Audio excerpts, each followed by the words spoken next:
नमस्कार प्यारे बच्चों, कैसे आप लोग। उम्मीद है आप लोग बढ़िया होंगे। तो जैसा कि आपको मैं आज बता दूं कि आप सभी के लिए आज का सीरीज बहुत ही ज़्यादा स्पेशल होने वाला है। जो बच्चे भी बिहार बोर्ड क्लास 12th में है और उनको दिन रात ये ऑब्जेक्टिव ये सता रही है कि मेरा वीवीआई ऑब्जेक्टिव कौन है, मेरा 2 मार्क्स के लिए कितना पढ़े, 5 मार्क्स के लिए कितना पढ़े, वीवीआई क्वेश्चन, गेस्ट क्वेश्चन, अगर आप इस सब से अगर निजात पाना चाहते हो तो ये सीरीज देख लीजिए। मात्र 8 लेक्चर है और एनसीईआरटी का फर्स्ट बुक 70 नंबर की तैयारी आपकी हो जाएगी। 8 लेक्चर 8 दिन तो आप अपना दे ही सकते हैं कीमती समय। तो चलिए इस लेक्चर की शुरुआत करते हैं। कर क्या रहे हैं तो बच्चे लोग, न्यूटन फिजिक्स सेंटर में आपका स्वागत है। एनसीईआरटी पार्ट 1 चैप्टर 1 से लेकर 8 तक हम लोग 8 दिन का लेक्चर चलाएंगे। प्रैक्टिस सेट विथ आंसर, ठीक है ना। प्रैक्टिस सेट दे रहे हैं आंसर के साथ। तो चलिए बच्चे लोग, इसमें हम लोग क्या करने जा रहे हैं, ये आपको प्रैक्टिस सेट है जिसमें हम लोग चैप्टर नंबर 1 आज देखेंगे, जिसमें हम लोग बिहार बोर्ड के लिए वीवीआई ऑब्जेक्टिव और सब्जेक्टिव, ऑब्जेक्टिव के साथ सब्जेक्टिव भी एकदम लिखा लिखा है नोट्स आपको मिलेगा, इसलिए ध्यान से इसको देखना है। तो बच्चे लोग, सबसे पहला हमारे पास क्वेश्चन है, यहाँ पर एक एक करके बनाना है। सबसे पहला क्वेश्चन हमारे सामने है। क्वेश्चन ये कहता है कि the number of electrons that should be remove from an uncharged body, ठीक है ना। नंबर ऑफ इलेक्ट्रॉन को हम कितना मतलब रिमूव करें किसी अनचार्ज बॉडी से कि वो 1 कूलम हो जाए, ठीक है। तो जैसा कि आपको पता है कि n बराबर हम लोगों को निकालना है, ठीक है। q बराबर दिया हुआ है कितना कूलम, 1 कूलम, और हमें n निकालना है। तो आप सबको पता है q बराबर क्या होता है, NE। तो आप बताइए n बराबर क्या होगा, q बट्टे e। q का मान कितना है, 1 कूलम, और इसका मान कितना होता है, e का मान 1.6 10 to the power -19 coulomb. Okay, तो यहाँ से n बराबर क्या हो जाएगा, 1 को 1.6 से काटिएगा तो 0.625 और 10 के पावर +19। ओके, इतना हमारे पास आया। और अगर पॉइंट को खसकाइएगा तो ये हो जाएगा 6.25 10 के पावर 18, ठीक है ना। तो हमारा सही आंसर हो जाएगा ए नंबर। ओके, तो ए के बाद अगला सवाल है कि when a body is charge, यदि एक बॉडी को हम चार्ज करते हैं तो उसका मास क्या होता है। तो देखिए यहाँ पर ये क्लियर नहीं किया है कि बॉडी को आप कैसा चार्ज कर रहे हैं। तो आप मान के चलो कि बॉडी अगर पॉजिटिव चार्ज होगा तो इसका मास घटता है, नेगेटिव चार्ज होगा तो इसका मास बढ़ता है। ये बात हम लोगों ने बता रखा है, क्योंकि पॉजिटिव में से इलेक्ट्रॉन निकालना पड़ता है और नेगेटिव में इलेक्ट्रॉन डालना पड़ता है। तो यहाँ पर इंक्रीज भी हो सकता है, डिक्रीज भी हो सकता है, ठीक है। तो अब बारी है तीसरा का। तीसरा नंबर क्वेश्चन कहता है यहाँ पर कि ऐसा unit of electric charge, electric charge का ऐसा यूनिट क्या है। तो आप तुरंत बोलिएगा बुआ, इलेक्ट्रिक चार्ज का ऐसा यूनिट होता है बुआ, इलेक्ट्रिक चार्ज का कूलम, ठीक है। अब देखिए, आप कहता है डायमेंशन क्या होता है चार्ज का। तो I बराबर होता है Q बट्टे T, तो Q बराबर होता है IT, I का होता है एम्पियर, T का होता है टाइम यानी AT। तो हमारे पास हो जाएगा चौथा का A नंबर, ठीक है। अब चलिए पांचवा सवाल है हमारे सामने। पांचवा सवाल कहता है, ध्यान से देखिएगा, मोस्ट वीवीआई ऑब्जेक्टिव सब है। अब कहता है the electric charge of electron, तो इलेक्ट्रॉन का इलेक्ट्रिक चार्ज कितना होता है, 1.6 10 टू द पावर -19 कूलम। तो हमारा सही आंसर हो जाएगा कौन सा, बी नंबर, ठीक है। अब सवाल है कि which of the following does not exist, इसमें से कौन एग्जिस्ट नहीं करता है। तो देखिए आपको पता है जिसमें n का मान इंटीजर ना आए तो वो एग्जिस्ट नहीं करेगा। इंटीजर का मतलब q बराबर n होता है, तो n बराबर क्या होगा, q बट्टे e। अच्छा, q e का मान कितना होता है, 1.6 10 टू द पावर -19। तो सारे ऑप्शन है -19, तो -19 तो सबका कट जाएगा। अच्छा 16, अब इस 16 के पहाड़ा में जो पूरा पूरा कटेगा वो n का मान संपूर्ण आएगा, और जो पूरा नहीं कटेगा वो n का मान संपूर्ण नहीं आएगा। तो 16 से 16 कट जाएगा, 64 भी कट जाएगा, 32 भी कट जाएगा, पर 24 नहीं कटेगा। तो ये नहीं कटेगा तो कभी पूर्ण संख्या आएगा, नहीं आएगा। तो हमारे पास सबसे पहले कौन हो जाएगा बुआ, सी नंबर ऑप्शन। तो ये आपका एग्जिस्ट नहीं करेगा, ठीक है। चलिए अब इस प्रैक्टिस सेट में आते हैं, छठा के बाद सातवां नंबर, सातवां और आठवां पर। तो सातवां और आठवां क्या कहता है उसको समझिए। सातवां कहता है यदि हम 2 चार्ज के बीच के डिस्टेंस को बढ़ा दें, डबल कर दें, तो फोर्स क्या हो जाएगा। तो पता है ना, फोर्स जो है वो दूरी के साथ इनवर्सली प्रोपोर्शनल है। तो यदि तुम दूरी को 2 गुना करोगे तो चूंकि ये स्क्वायर के साथ इनवर्सली है तो ये भी स्क्वायर हो जाएगा। तो ये हमारे पास हो जाएगा 1/4 r², मतलब 1/4 क्या बोलेंगे, तो बिकम 1/4। देख रहे हो 1/4, तो क्या हो जाएगा 1/4। अब कहता है the force between 2 charge etch magnitude 1 coulomb, मतलब Q1 Q2 का मान 1 कूलम है, और यहाँ पर क्या है बुआ, दूरी यहाँ पर दिया हुआ 1 मीटर। तो आपको पता है कि F बराबर फॉर्मूला होता है K × Q1 Q2 बट्टे आर स्क्वायर। तो K को बोलते हैं 9 गुने 10 के पावर 9, Q1 को बोलते हैं 1, Q2 को बोलते हैं 1 और दूरी को बोलते हैं 1 का स्क्वायर। तो हमारे पास सही आंसर हो जाएगा 9 गुने 10 के पावर 9 न्यूटन। ठीक है, तो 8वां हम लोगों ने देख लिया। अब आइएगा यहाँ पर 9वां सवाल। ठीक है ना, 9वां सवाल। एक काम करते हैं ना, नंबर छोड़िए, बनाते चले जाते हैं। तो कहता है परमिटिविटी फ्री स्पेस में कितना होता है। तो आपको पता है ना 8.85 10 के पावर -12, ये परमिटिविटी हो गया आपका। ठीक है, ये अगर आप सभी लोग चाहते हैं कि ये जो पूरा है, अगर आप पूरा बनाए तो डिस्क्रिप्शन में लिंक है, आप जा करके इसको PDF डाउनलोड कर ले, पहले उसको बना ले, फिर उसके बाद इसमें आना। ठीक है ना। तो मैं क्या बोल रहा हूँ आपको कि यहाँ पर परमिटिविटी का वैल्यू कितना होता है 8.85 10 के पावर -12। 1/4 पाई एप्सिलॉन नॉट का वैल्यू कितना होता है, तो आपको पता है ना, ये वैल्यू होता है K बराबर 9 गुने 10 के पावर 9। यहाँ पर क्या होता है बुआ, न्यूटन गुने मीटर स्क्वायर बट्टा कूलम्ब स्क्वायर, यानी सही ऑप्शन होगा ए नंबर। ठीक है, चलिए अब आता है 14 नंबर में। कहता है इलेक्ट्रिक फील्ड का डायमेंशन क्या हो, इंटेंसिटी का डायमेंशन क्या होगा। तो इलेक्ट्रिक फील्ड का फॉर्मूला होता है F/Q। F का डायमेंशन होता है mLt के पावर -2, चार्ज का डायमेंशन होता है AT। ओके, तो बताइए तो ये कितना हो जाएगा, mLt के पावर -3 A के पावर -1। तो सही ऑप्शन कौन हो जाएगा यहाँ पर, mLt के पावर -3 और A की पावर -1, यानी बी नंबर ऑप्शन। ठीक है, अब सवाल है कि इलेक्ट्रिक फील्ड इंटेंसिटी का फॉर्मूला इसमें से कौन है। तभी तो बताया E बराबर F/Q। तो F बराबर क्या होगा, Q इंटू E, मल्टीप्लाई हो जाएगा। तो F बराबर Q इंटू E, यानी सही ऑप्शन हो जाएगा ए नंबर। ठीक है, चलिए, अरे बहुत इजी से बन जाएगा भाई, टेंशन क्यों लेते हो, आप उधर ही खड़ा है। द रिलेटिव परमिटिविटी, तो रिलेटिव परमिटिविटी का फॉर्मूला होता है ER बराबर epsilon not, epsilon into epsilon not. तो हमारा सही ऑप्शन हो जाएगा ए नंबर। उसके बाद कहता है फॉर्मूला बताइए E बराबर, तो E बराबर F/Q, यानी ए भी सही है, सी भी सही है, डायरेक्ट फॉर्मूला है ये। ठीक है, आप कहेंगे सर बहुत इजी है, तो क्या करूँ, बोर्ड एग्जाम इजी ही तो पूछ रहा है ना, तो इसलिए ध्यान से देखिए। इजी है तो क्या हुआ, आप एक बार रिवीजन मोड में चले जाइए, इतना से ज्यादा आपको बाहर नहीं आने वाला है, इतना पढ़ के जाओ और आप बढ़िया से बना के लाओगे। ठीक है ना, तो आप बस इतना जितना बोल रहा हो उतना ढंग से पढ़ लो। ठीक है, the magnitude of electric field, आप कॉपी पर ही सारे क्वेश्चन को लिख लो, एक एक करके कॉपी बना लो, लिख ले रहोगे ना, सारा दिमाग में फिट रहेगा, फिर हमको याद करोगे तुम जिस दिन निकलोगे वहां से एग्जाम से। The magnitude of electric field intensity at distance r from A point Q। तो इलेक्ट्रिक फील्ड इंटेंसिटी का फॉर्मूला होता है K इंटू Q बट्टे R स्क्वायर। तो क्या मैं इसको लिख सकता हूँ 1/4 पाई एप्सिलॉन नॉट Q बट्टे R स्क्वायर। तो मोड लगता है इसमें, तो 1/4 पाई एप्सिलॉन नॉट Q बट्टे R स्क्वायर, यानी बी नंबर ऑप्शन। ठीक है, इलेक्ट्रिक डाइपोल का ऐसा ही मात्रक क्या है। तो इलेक्ट्रिक डाइपोल का फॉर्मूला होता है, आपको पता होगा, P बराबर Q गुने 2A। Q को बोलते हैं कूलम और इसको बोलते हैं मीटर, यानी सही ऑप्शन होगा ए नंबर। ठीक है,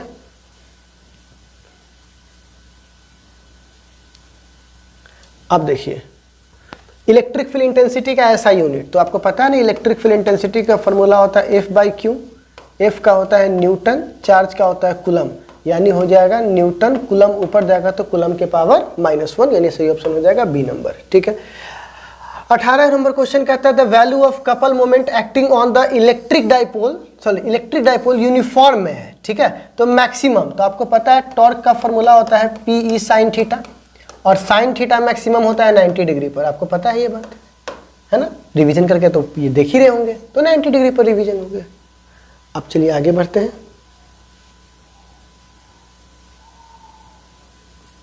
अब देखिए क्वेश्चन कहता है an electric dipole is enclosed bye a surface. एक इलेक्ट्रिक डाइपोल है यहाँ पर, तो इलेक्ट्रिक डाइपोल में एक प्लस होता है और एक क्या होता है माइनस, इसको मैंने सरफेस से इनक्लोज कर दिया। तो मतलब यहाँ पर फ्लक्स का मान क्या होगा, तो फ्लक्स का फॉर्मूला होता है Q नेट। तो Q नेट मतलब एक प्लस और एक माइनस और बट्टा एप्सिलॉन नॉट। तो हमारे पास प्लस माइनस के कारण ये 0 आ जाएगा, तो हमारा सही आंसर क्या हो जाएगा 0। जितना आएगा उतना जाएगा। ठीक है, तो यहाँ पर क्या हो जाएगा बुआ 0।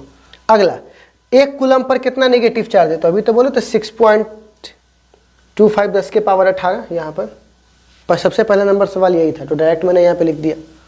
किस एंगल पर इलेक्ट्रिक फील्ड लाइन एक दूसरे को इंटरसेक्ट करता है, किसी भी एंगल पर नहीं, क्योंकि इलेक्ट्रिक फील्ड लाइन कभी भी एक दूसरे को इंटरसेक्ट नहीं करता है। अगला, the quantum of electric charge in ESU is, ठीक है ना, तो यहाँ पर 4.78 10 के पावर -10। ठीक है, ये क्वांटम वैल्यू है किसका, इलेक्ट्रिक चार्ज का। चलिए इसके बाद अगला क्वेश्चन देखते हैं। कहता है इलेक्ट्रिक डाइपोल मोमेंट P है, अगर इंक्लाइंड कोई एंगल है और उस पर E पर है तो बताइए तो इसका टॉर्क क्या होगा। तो टॉर्क का फॉर्मूला होता है PE sin थीटा। तो आपको पता है कि टॉर्क से यहाँ से साइन थीटा हटाएंगे तो यहाँ पर क्या करेंगे, क्रॉस लगाएंगे, ठीक है। तो हमारा सही आंसर हो जाएगा ए नंबर, ठीक है। अब इलेक्ट्रोस्टैटिक फील्ड क्या होता है, तो कंजर्वेटिव। क्यों, क्योंकि देखो एक प्लस है और एक इलेक्ट्रॉन इसके चारों ओर चक्कर लगाएगा, तो ऐसा करने पर वर्क डन। तो वर्क का फॉर्मूला होता है फोर्स गुने डिस्प्लेसमेंट, और डिस्प्लेसमेंट हो गया जीरो तो वर्क भी क्या हो गया, जीरो। जिस फोर्स के द्वारा वर्क जीरो होता है उसे कंजर्वेटिव कहते हैं। तो ये कौन सा हो जाएगा बुआ, कंजर्वेटिव, ठीक है। अगला सवाल है स्पेसिफिक चार्ज क्या होता है। तो पता है किसी चार्ज को उसके मास से भाग दीजिए। तो इलेक्ट्रॉन का चार्ज कितना होता है 1.6 × 10⁻⁻19। इसका मास कितना होता है 9.1 10⁻⁻31। अब देखिएगा तो आपका आंसर हो जाएगा ए नंबर। काट के देख लीजिए, कूलम बट्टा मीटर केजी, ठीक। अगला क्वेश्चन है यहाँ पर कि इलेक्ट्रिक डाइपोल मोमेंट P है, इंक्लाइंड है कितना डिग्री पर, 90 डिग्री पर। तो इलेक्ट्रिक फील्ड E है, तो टॉर्क क्या होगा। तो टॉर्क का फॉर्मूला होता है PE और साइन कितना डिग्री 90, और साइन 90 का मान क्या होता है 1। तो सीधे ऑप्शन कौन हो जाएगा PE, ठीक है। देख लीजिए बहुत अच्छा क्वेश्चन सब है, हीरा के खान से समझिए लाए हुए हैं। अगला क्वेश्चन है Dibai is the unit of. Dibai किसका यूनिट है, तो डिवाई यूनिट है बुआ इलेक्ट्रिक डाइपोल मोमेंट का, ठीक है। कूलम इनटू मीटर को डिवाई कहते हैं, ठीक है ना, डिवाई। अगला इलेक्ट्रिक फील्ड इंटेंसिटी किसी सरफेस पर क्या होता है। तो पता है ना इलेक्ट्रिक फील्ड इंटेंसिटी किसी भी सरफेस पर परपेंडिकुलर होता है। Electric field intensity is always perpendicular to the surface of conductor. तो हमारा सही आंसर होगा परपेंडिकुलर टू द सरफेस। उसके बाद अगर एक बॉडी को नेगेटिव चार्ज करोगे तो नेगेटिव चार्ज करने के लिए तुमको बॉडी पर बाहर से इलेक्ट्रॉन ला के देना होगा, तो उसका मास क्या हो जाएगा, बढ़ जाएगा। तो सही आंसर होगा इंक्रीज, ठीक है ना। क्या कारण है कि बॉडी चार्ज होता है, तो इलेक्ट्रॉन न्यूट्रॉन नहीं ट्रांसफर करता है, प्रोटॉन नहीं कर सकता है, केवल ट्रांसफर कौन करता है, इलेक्ट्रॉन। तो सही ऑप्शन होगा सी नंबर, ठीक है। आप लोग को बस मिलाना है, ठीक। आंसर मिला लीजिए आप लोग। एक कूलम चार्ज किसके बराबर है, तो 3 × 10 के पावर। तो 3 किसके आसपास में है, इतना, ठीक है ना। पता है ना एक कूलम बराबर 3 × 10 के पावर 9 ESU। तो इसी के ना आसपास ये ए है, ठीक है ना। 30 नंबर क्यों बराबर क्या है बुआ, एन। क्यों बराबर क्या है, एन। तो यहाँ पे बताइए तो बुआ एन का वैल्यू क्या हो सकता है। तो एन का मान यहाँ पे प्लस माइनस नहीं है तो यहाँ प्लस माइनस होगा, plus minus 0 plus minus 0 plus minus 1 plus minus 2 plus minus 3। और अगर यहाँ प्लस माइनस होता तो ये ऑप्शन होता, पर यहाँ प्लस माइनस नहीं है तो ये ऑप्शन है, ठीक है ना। अगला एक स्टैट कूलम किसके बराबर होगा। तो आप देखो एक कूलम बराबर 3 × 10 के पावर 9 ESU। तो एक ESU बराबर क्या होगा, तो 1/3 10 के पावर 9 कूलम। तो 1/3 और 10 के पावर 9 है तो ऊपर चल जाएगा तो +9 हो जाएगा, सॉरी -9 हो जाएगा। तो हमारा सही ऑप्शन हो जाएगा डी नंबर, ठीक है। अब सवाल है अगर कोई कंडक्टर है, मैं अभी थोड़ा इसको और नीचे कर देता हूँ, शायद सवाल यहाँ भी छुपे होंगे, बिल्कुल। तो देखो यहाँ पे कहता है, पहले ये देख लेता हूँ, the magnitude of charge and any substance can be not less than. तो किसी भी पर देखो क्यों बराबर होता है एन। एन का मान सबसे कम कितना हो सकता है 1, और ई का मान कितना होता है 1.6 10 के पावर -19, यानी 1.6 10 के पावर -19, ठीक है। 31 32। अब ये देखिएगा सरफेस चार्ज डेंसिटी किसी कंडक्टर का सिग्मा है। तो पता है ना किसी कंडक्टर का जो वैल्यू होता है वो होता है σ/ε0। तो ये कंडक्टर थोड़ा मोटा होता है, तो मोटाई के कारण ये प्लेट की तरह काम करता है। तो प्लेट में क्या होता है कि यहाँ भी σ/2ε0, यहाँ भी σ/2ε0, जोड़ेंगे तो σ/ε0, ठीक है। अब सवाल है कूलम फोर्स कैसा होता है। तो कूलम फोर्स देखो प्लस माइनस, तो सेंटर टू सेंटर लगता है, और दूसरा दो चार्ज के बीच में लग रहा है तो इलेक्ट्रिक फोर्स है, यानी कौन सा ऑप्शन होगा, सी नंबर, 36 का सी नंबर। उसके बाद 37 आप कह रहे हैं कि यदि कोई इलेक्ट्रिक डाइपोल है, मोमेंट P है, और अगर उसके पास इलेक्ट्रिक फील्ड है तो टॉर्क कितना होगा। तो P × E। फिर से रिपीट हो गया क्वेश्चन। आप कह रहे हैं किसी डाइपोल पर नेट चार्ज क्या होता है। तो आपको पता है ना एक डाइपोल में एक प्लस क्यों होता है, एक माइनस क्यों होता है। तो दोनों को जोड़िएगा तो नेट चार्ज क्या आएगा 0, यानी सही ऑप्शन होगा सी नंबर। अब 41 किसी वाटर का डाइलेक्ट्रिक कांस्टेंट मतलब रिलेटिव परमिटिविटी कितना होता है। तो 80 81 80 उसी के आसपास। उसके बाद रिलेटिव एयर या क्या होता है, तो रिलेटिव परमिटिविटी का फॉर्मूला होता है ई बट्टा ई नॉट।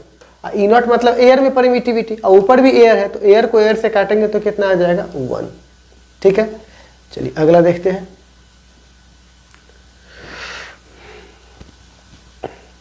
चलिए अगला क्वेश्चन है कि यदि दो बॉडी को हम रब करेंगे, तो मान के चलिए एक यहाँ पे रॉड है और एक यहाँ पे सिल्क है, तो इस पे पॉजिटिव आया तो इस पर क्या आएगा नेगेटिव। तो यदि एक बॉडी को हम रब करेंगे तो इस पे प्लस क्यों आएगा, तो इस पर माइनस क्यों आएगा।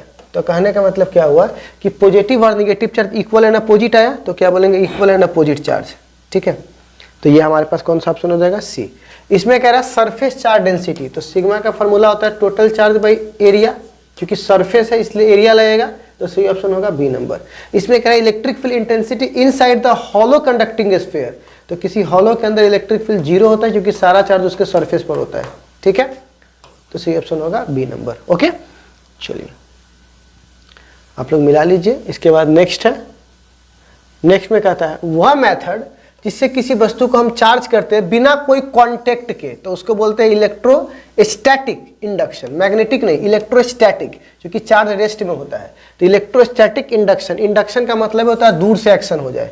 ठीक है, इलेक्ट्रिक फ्लक्स का ऐसा यूनिट तो पता है ना, फ्लक्स का फॉर्मूला होता है क्या हुआ ई ए कॉस थीटा, तो ई का होता है न्यूटन पर कूलम, एरिया का होता है मीटर स्क्वायर, तो हमारा सही ऑप्शन हो जाएगा बी नंबर। ठीक है, चलिए आई थिंक आप लोग मिला लिए होंगे अपना। अब सवाल है कि electric field infinite thin sheet के पास, तो सीट का कह रहा है तो सिग्मा बटे 2 एप्सिलॉन नॉट, आपको शायद याद होगा सीट के द्वारा, है ना, तो यहाँ पे ऑप्शन हो जाएगा सी नंबर। अब कह रहा है द टोटल इलेक्ट्रिक फ्लक्स, तो इलेक्ट्रिक फ्लक्स बराबर है तो पता है ना क्यू बटे एप्सिलॉन नॉट, तो चार्ज के साथ कौन गुना में है, तो चार्ज के साथ 1/एप्सिलॉन नॉट गुना में है। तो बताओ सरफेस इज द इतना टोटल चार्ज, तो टोटल चार्ज के साथ कौन है 1/एप्सिलॉन नॉट, तो सही ऑप्शन कौन सा हो जाएगा ए नंबर। ठीक है, अब आइए 50 में। इसमें कह रहा है कि एक चार्जिंग लॉन्ग सिलेंडर के द्वारा, तो ई का फॉर्मूला आपको पढ़ा चुके हैं 1/2 पाई एप्सिलॉन नॉट लेमडा बट्टे आर। ठीक है, तो कौन सा हमारा सही ऑप्शन है 1/2 पाई एप्सिलॉन लेमडा बट्टे आर, यानी बी नंबर ऑप्शन। ठीक है, तो डायरेक्ट फॉर्मूला सब है ना, कुछ बनाने वाला तो है नहीं, बस आपको जो फॉर्मूला कॉपी में है उसको एक बार मिला लेना है खाली। हमको पता है कि आप लोग बना लिए होंगे, खाली मिलाने के लिए यहाँ बैठे हुए हो। कहता है इलेक्ट्रिक फील्ड इंटेंसिटी ई है, तो सीट के पास कितना होगा, तो सिग्मा बटे 2 epsilon not. Electric field seat के द्वारा सिग्मा बटे 2 एप्सिलॉन नॉट। ठीक है, इलेक्ट्रिक फील्ड हॉलो स्फीयर के द्वारा इंटेंसिटी तो 0, अभी ना बताया है कि अंदर क्वेश्चन बार बार रिपीट हो जा रहा है। इलेक्ट्रिक फ्लक्स का ऐसा यूनिट, तो आपको जरा बता दूं,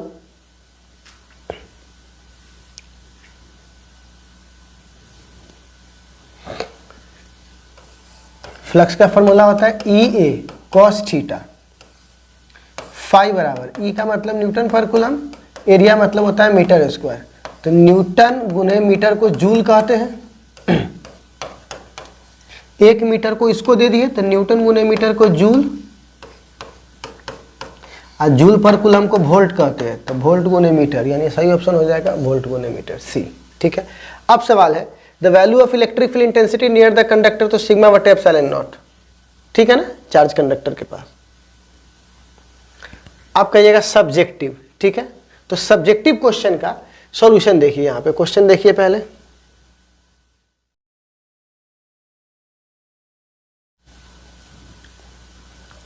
बच्चे के द्वारा लिखा गया कॉपी है, इसलिए मैं आपको बताता हूं। क्वेश्चन कह रहा है what is the electric charge, तो इलेक्ट्रिक चार्ज का डेफिनेशन लिखा है बच्चे ने यहां पर। ठीक है, उसके बाद ये स्केलर है कि वेक्टर, तो इलेक्ट्रिक चार्ज का डेफिनेशन उसको दिखाया है क्यू बराबर आई टी, और ये स्केलर क्वांटिटी है, और उसका एसआई मात्रक और डायमेंशन दोनों लिख दिया है, तो यहाँ पे आपको आराम से 2 नंबर दे देगा। ठीक है, तो पहला क्वेश्चन ये हुआ, अपने यहाँ के टॉपर का कॉपी है। ठीक है ना, तो वो बढ़िया तरीके से आपको यहाँ पर ये दिख जाएगा। अब कह रहा है what is the electrostatic induction, तो उसका डेफिनेशन लिखा है, पिक्चर बनाया है। ओके, चलिए अगला क्वेश्चन है what is the quantization of electric charge, तो उसका डेफिनेशन लिखे और इस तरह से बनाया है। आप एक काम करेंगे बुआ, अगला क्वेश्चन है law of conservation of charge, तो कंजर्वेशन ऑफ चार्ज आपको सिंपली बात बताता है कि जो भी यहाँ पे वस्तु है, जो भी चार्ज है वो कांस्टेंट है, मतलब कि उस सिस्टम का चार्ज क्या होता है कांस्टेंट। इस बच्चे ने लिखे है और उम्मीद है इसका पिक्चर भी उन्होंने बनाया होगा। देखिए पिक्चर बना के दिया है आपको, ठीक है ना। अरे न्यूटन का स्टूडेंट है भाई।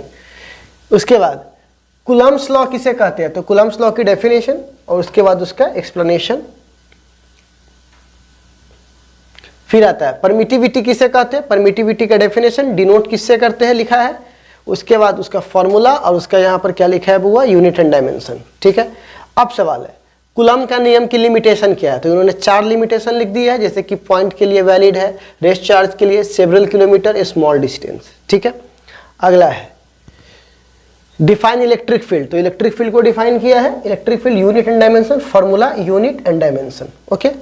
अच्छा super position of electric field, तो उसका डेफिनेशन लिखा है, ठीक है ना। बट इलेक्ट्रिक फील्ड में एक गलती क्या कर दिया छोटू, यहाँ पर ई लिखना, क्योंकि फोर्स का नहीं लिख रहा है, ई का लिख रहा है, ठीक है ना, इसलिए यहाँ पर ई कर देना, फोर्स। ये इलेक्ट्रिक फील्ड की जगह फील्ड होगा, फोर्स नहीं होगा, इसको ठीक कर लीजिएगा, ठीक है। छोटी छोटी बातें। अब लीनियर चार्ज डेंसिटी किसे कहते हैं, सरफेस चार्ज, तो ये आपको डेफिनेशन दिया हुआ है लीनियर का, सरफेस का और वॉल्यूम का, ठीक है ना। डाइपोल मोमेंट, डाइपोल क्या है और उसके यूनिट डायमेंशन को डाइपोल लिख दिया है, उसका फॉर्मूला लिख देना चाहिए था यहाँ पर, क्यू पी बराबर है ना क्यू गुने 2a। अच्छा वर्क डन निकालना था, तो ये आपका हो गया। इसके नीचे explanation let be consider, torque का फॉर्मूला, वर्क का फॉर्मूला आपके सामने। अच्छा इलेक्ट्रिक फ्लक्स क्या है, डायमेंशन लिखिए, इलेक्ट्रिक फ्लक्स का डेफिनेशन, डिनोशन, डायमेंशन। उसके बाद इलेक्ट्रिक फील्ड एक्सियल लाइन पर, तो उसका एक्सियल लाइन का डेफिनेशन, पिक्चर, पिक्चर के बाद एक्सप्लेनेशन, ठीक है। फिर यहाँ पे क्वेश्चन है गॉस लॉ प्रूफ करना है, तो गॉस लॉ का स्टेटमेंट लिख दिया और उसको यहाँ से प्रूफ कर दिया, ठीक है। फिर सवाल है गॉस थ्योरम क्या है, उसकी मदद से आप electric field intensity long wire का निकाल के दिखाइए, तो लॉन्ग वायर, एक्सप्लेनेशन और उसको प्रूफ कर दिया है, ठीक है। तो ये हमारे पास क्या था, हमारे कॉपी है। तो अगर आप चाहते हो कि ऑब्जेक्टिव तो मैंने करवा दिया है, पर सब्जेक्टिव इतना जल्दी जल्दी आप नहीं लिख पाओगे, तो अगर आप चाहते हो कि सब्जेक्टिव का पीडीएफ आपको मिल जाए, तो जाइए डिस्क्रिप्शन में लिंक है, वहां से आप इसको डाउनलोड कर लीजिए, ठीक है ना। तो चलिए पहला चैप्टर हम लोगों ने कर लिया है, अगली मुलाकात होगी दूसरे चैप्टर के साथ। तब तक के लिए bye bye, take care. Practice set के जितने भी क्वेश्चन है मोतियों की तरह चुन चुन के लाए थे, बढ़िया से उसको बना लीजिए, रिविजन कर लीजिए, लिख लीजिए, यहीं से आपको मिलेगा क्वेश्चन। और अगला चैप्टर के लिए फिर अगली बार मिलते हैं, तब तक के लिए बाय बाय, टेक केयर।